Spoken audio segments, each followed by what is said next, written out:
selamat pagi. Pada video kali ini, kita akan mulai mempelajari tema baru yaitu tema 8, lingkungan sahabat kita. Subtema 1, manusia dan lingkungan.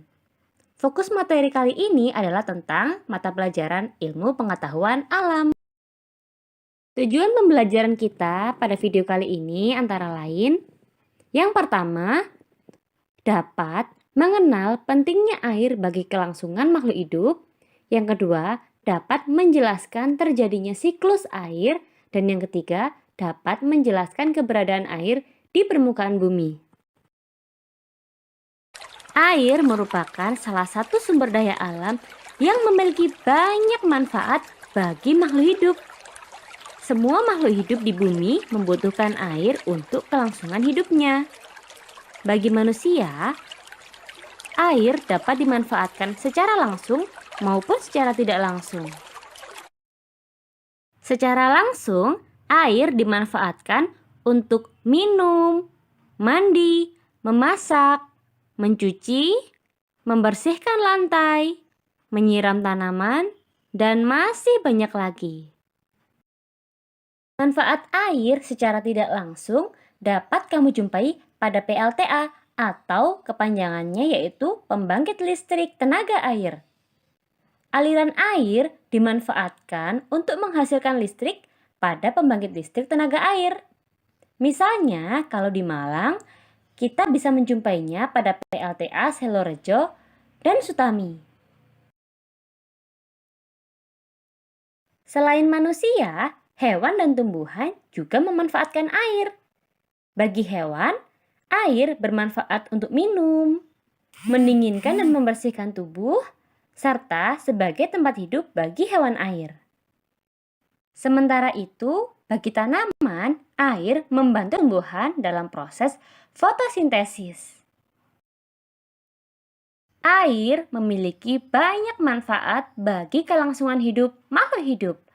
Oleh sebab itu, kita harus senantiasa menjaga kebersihan air. Air yang bersih memiliki ciri-ciri antara lain tidak berwarna atau bening, tidak berbau, tidak berasa, dan tidak mengandung zat berbahaya. Jika kebersihan air terjaga, maka manfaat air dapat dirasakan oleh seluruh makhluk hidup. Pentingnya air bagi kelangsungan hidup makhluk hidup. Sampai saat ini, bumi merupakan satu-satunya planet yang dapat ditinggali oleh makhluk hidup. Salah satu faktornya adalah karena ketersediaan air. Makhluk hidup memerlukan air untuk kelangsungan hidupnya. Air selalu tersedia di bumi karena adanya siklus air. Siklus air adalah proses perputaran air yang terjadi secara terus-menerus dari permukaan bumi ke atmosfer dan kembali lagi ke permukaan bumi. Tahapan siklus air yang bermanfaat bagi makhluk hidup adalah hujan. Hujan mengakibatkan tersedianya air di permukaan bumi yang nantinya akan dimanfaatkan oleh makhluk hidup. Berikut ini adalah contoh-contoh pemanfaatan air oleh makhluk hidup. Yang pertama, air hujan yang meresap ke dalam tanah akan disimpan sebagai cadangan air bagi makhluk hidup. Yang kedua, air mengalir dan memenuhi sungai-sungai dan danau yang berguna untuk aktivitas makhluk hidup. Yang ketiga, air di dalam tanah akan diserap oleh tumbuhan untuk proses fotosintesis. Dan yang keempat, air menjaga kelembaban, suhu, dan iklim di bumi. Terjadinya siklus air. Siklus air memiliki beberapa tahapan, yaitu penguapan atau evaporasi, penggembunan atau kondensasi, dan hujan atau presipitasi. Perhatikan penjelasan siklus air berikut ini. Mengapa air selalu tersedia di bumi?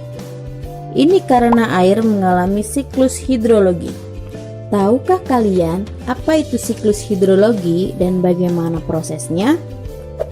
Siklus hidrologi adalah sirkulasi air atau perputaran air secara terus-menerus dari bumi ke atmosfer dan dari atmosfer kembali ke bumi. Lalu, bagaimana proses siklus hidrologi berlangsung? Prosesnya begini. Awalnya, air laut mengalami penguapan karena panas matahari. Proses ini disebut dengan proses evaporasi. Evaporasi terjadi karena temperatur permukaan air yang cukup tinggi, sehingga molekul-molekul air di permukaan memperoleh energi yang cukup untuk memisahkan diri dari air yang ada di permukaan. Selain air laut, air yang berada pada tumbuh-tumbuhan juga ikut mengalami proses penguapan. Proses ini dinamakan dengan proses transpirasi. Air yang berada pada tumbuh-tumbuhan ini berasal dari air tanah yang diserap oleh akar tumbuhan yang kemudian dialirkan melalui batang tumbuhan sampai ke permukaan daun dan menguap menuju atmosfer. Ketika proses penguapan yang terjadi pada air laut dan terjadi pada tumbuh-tumbuhan berlangsung secara bersamaan, maka proses ini dinamakan dengan proses evapotranspirasi. Pada ketinggian tertentu, uap air ini mengalami kondensasi.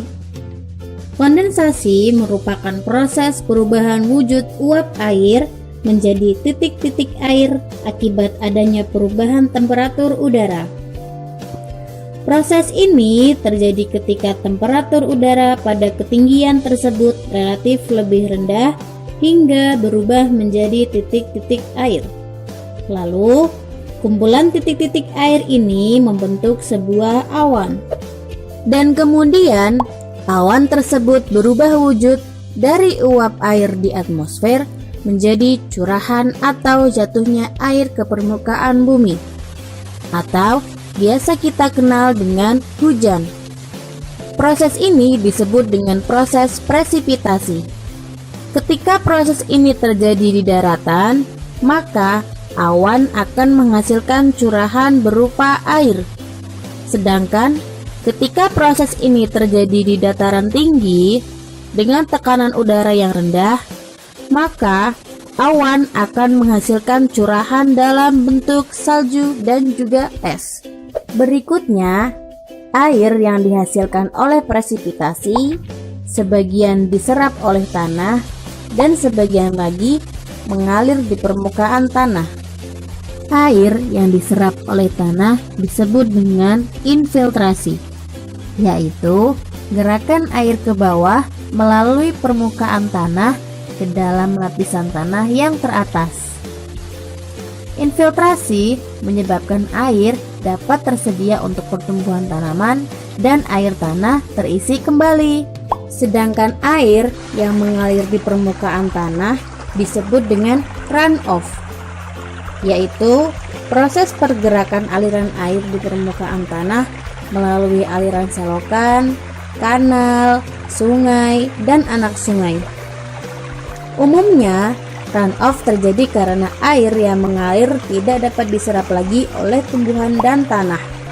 Air yang mengalir melalui aliran permukaan itu pun menuju ke laut. Siklus ini terjadi berulang-ulang. Makanya, air terus tersedia di bumi.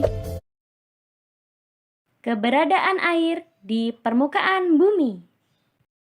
Adanya siklus air mempengaruhi peristiwa di bumi dan kelangsungan hidup makhluk hidup. Siklus air menyediakan air yang dibutuhkan oleh makhluk hidup.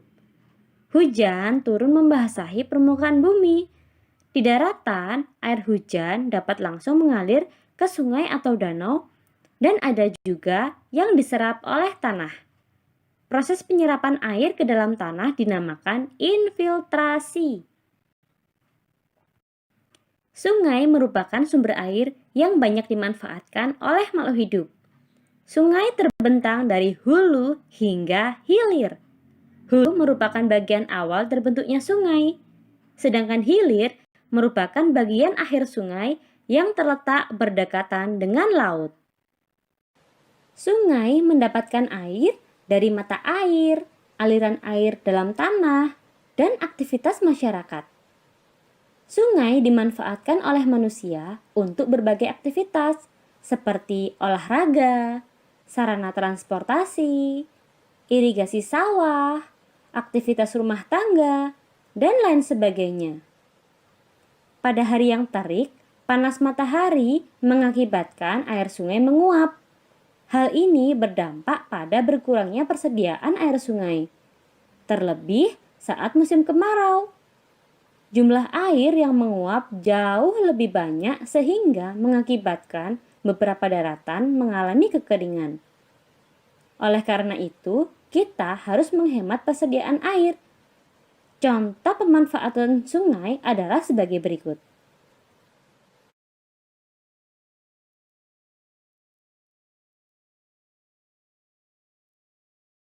Nah, itu tadi materi ilmu pengetahuan alam kita hari ini. Setelah kalian menyimak materi dengan seksama, berikutnya tugas kalian adalah mengerjakan soal-soal berikut ini. Silakan kalian kerjakan di buku tulis IPA-mu. Jangan lupa pertanyaannya ditulis serta jawabannya harus diberi tanda dengan stabilo atau pulpen warna-warni. Selamat mengerjakan, ditunggu ya laporannya. Tulislah dengan tulisan yang sangat rapi. Dadah!